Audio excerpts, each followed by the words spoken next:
people also care about wealth accumulation for other reasons. So typically they want to transmit wealth to the next generation, to their children, or sometimes they want to accumulate wealth because of. So you could continue watching this one on your own.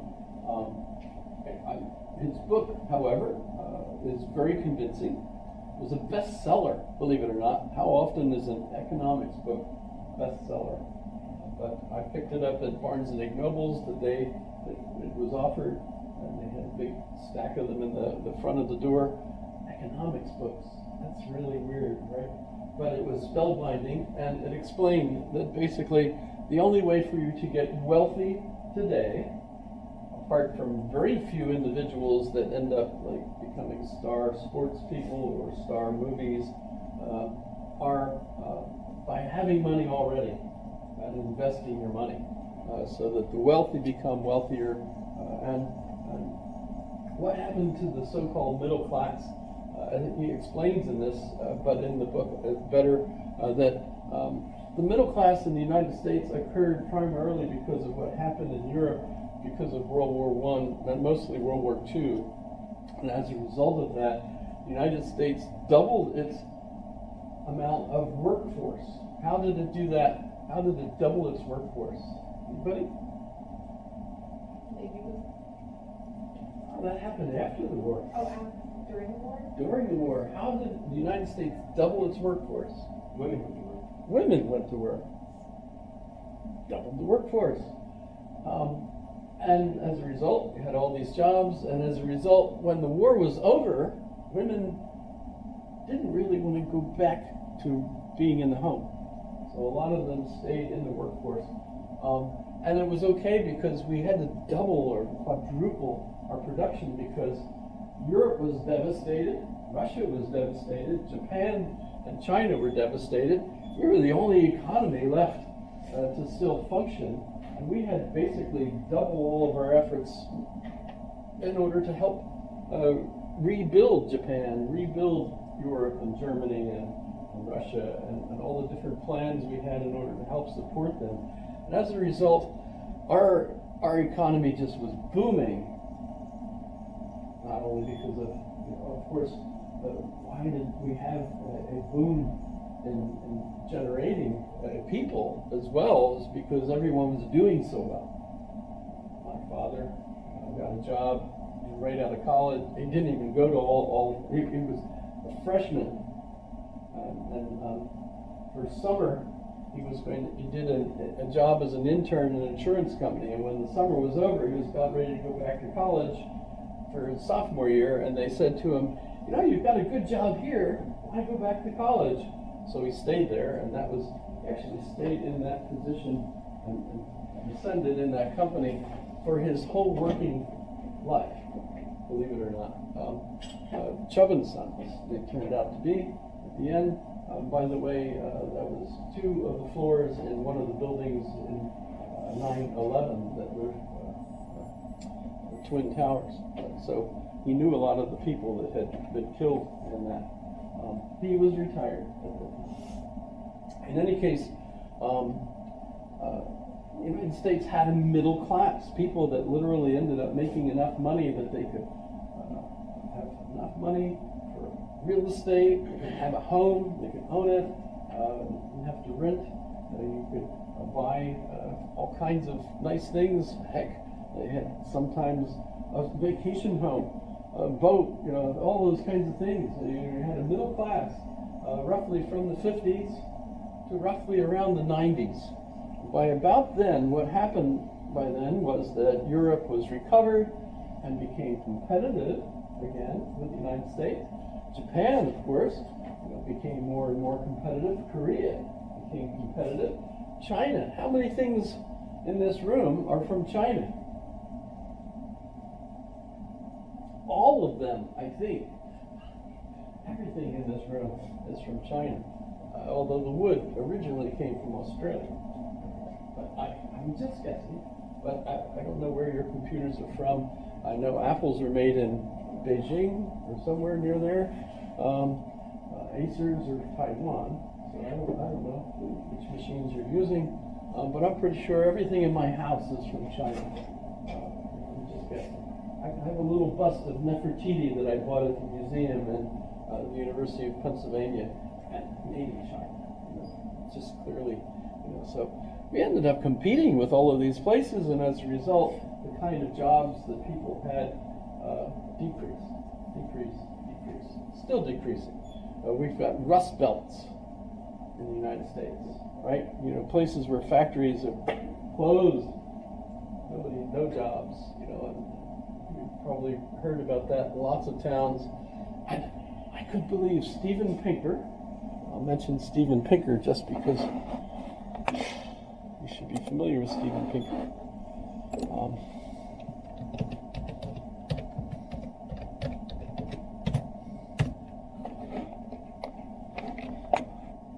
He's got his own site, but I'll go to Wiki. Steven Pinker has written several books.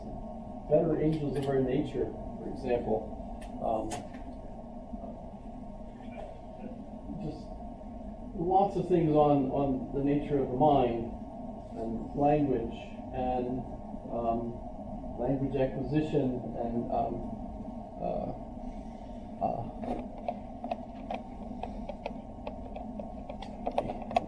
quick run down and get some of his recent books. He's still writing The Better Angels of Our Nature, Nature of Writing. Enlightenment Now is amazing. But in his work, and one of his pages, he talked about, oh yes, well, a lot of the jobs from the United States are going away. They're going overseas. And he said, one job from America goes overseas and increases the wealth of people like in Thailand or Mexico 4 times.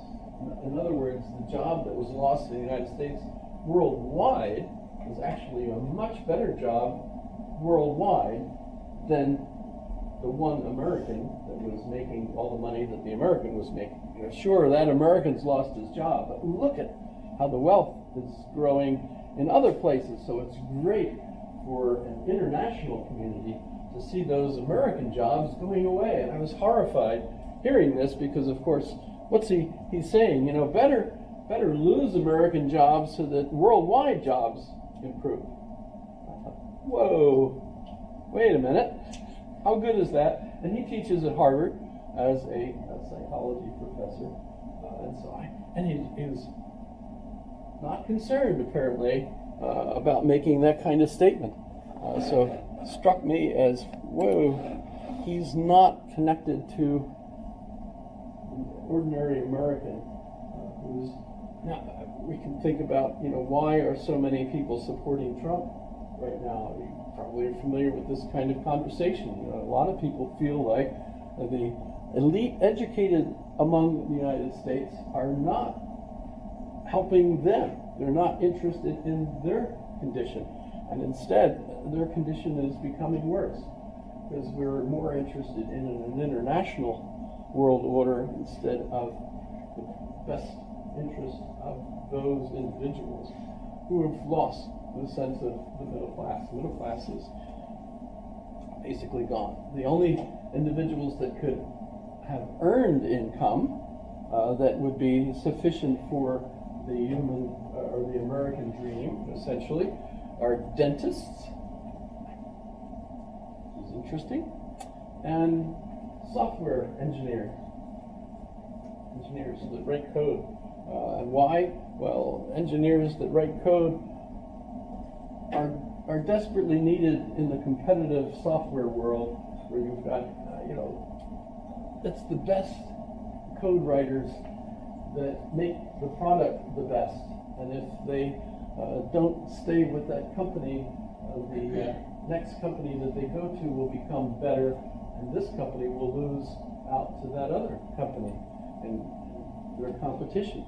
So you have to pay them more to keep them in your company in order to keep your company more competitive, right? So the best engineers are the ones that get all the money, and so they make money. Dentists, this is an interesting question. Why dentistry. I don't know. Part of it perhaps could because of the way that medical plans don't cover dentistry. So dentists tend to charge more, can get away with it. I don't know. I remember talking to one of my dentists, though, about a concern, and that is that more dentists commit suicide than any other profession. I asked my dentist that once. Unfortunately, I had my mouth wide open. I couldn't really talk open at the moment. But his explanation was almost angry when he said, well, if you had to look at the filthy mouths of your customers all day long, you would be angry too. So be careful what you say to your dentist while you're in the chair, right? I got a dental appointment tomorrow. Ugh. It's just a cleaning though, so I'm okay. So Thomas Piketty, pretty scary. If you're trying to get wealthy enough to be middle class, there's no longer really any opportunities for that. You expect each generation to be declining in wealth compared to the previous ones because of the overall movement of our economy. Unless, of course, you've invested in the stock market, or you have enough money that you've invested it in something where the money can earn money. That's where he's talking about R over G, right? You're making money as a result of the money growing itself, not through income. So if you're hoping to have an upper class or middle class income, not really that much opportunity to do that. We do have, of course, significant individuals. Elon Musk, absolutely amazing, had some money from his dad, and he and his brother started a company that, as computer code writers, invented the way that you can zoom, like Google does when you zoom down to a spot, so that if you were using a map to get from one place to another and you wanted to see what that particular place was, he invented a program that enabled you to zoom down to that spot. And of course, they made millions doing that, then sold the company, and then he used that to invest in another company, then he used the money he made off of that to invest in another one, and of course you got Tesla came up, and then SpaceX came up. He invested in a company that would make solar panels and install them and so on. What else is he? I read the biography by Walter Isaacson, and it's not even when he's 50 yet. He's still got so many different wives. By the way, he installs the children in them through artificial insemination. Did I say that right? I think they actually inseminate, not put the eggs in. But in any case, he had two women in rooms next to one another at a hospital, both having children of his without even knowing one another, which is kind of intriguing. It's kind of interesting. And one was Tau and the other one was X. He named his child X. He likes the letter X, space X. X is his child. X is, he took Twitter over, right? Killed Twitter, changed it to X, right? So X, he likes X. By the way, he's clearly autistic. Doesn't have very social, kind of skills, especially with his employees and so on. However, so yes, he became wealthy. Zuckerberg, you've been zucked. There's a book out, Zucked It. That's the name of the book, believe it or not, Zucked. But okay, there are some individuals like that, and some superstars. Taylor. Which Taylor am I talking about? Taylor Swift. I don't know. She's amazing. But there you go. So there's some opportunities, of course. However, so where's the criticism? If we go to Slavoj and talk about a Marxist, he's a Marxist because he grew up one. He grew up in Yugoslavia, which just means Southern Slav, and Slav means glory. Slavic races, Southern Slav. Ukraine means literally the corner or the edge. In fact, there's a book in English called Living on the Edge. That's by the ambassador who was the ambassador to Ukraine, and she refers to, of course, Ukraine as the edge of Russia. So he grew up communist, was an excellent student, and was very liberal in his criticisms of things, so they didn't allow him to go to a university to teach. Instead, they gave him a job doing research. Well, that enabled him to write, and so he just started writing and writing and writing and writing and writing. One of his books, The Flyleaf, says that Slavoj Žižek was born, writes books, and will die. That's his description of himself. But is he still a Marxist? Well, his criticism is, of course, Marxism isn't going to ever thrive. But what he is interested in is Marx's criticisms of capital. And some of that, of course, is what I've been talking about. Look at what happens to the earth when capitalism thrives.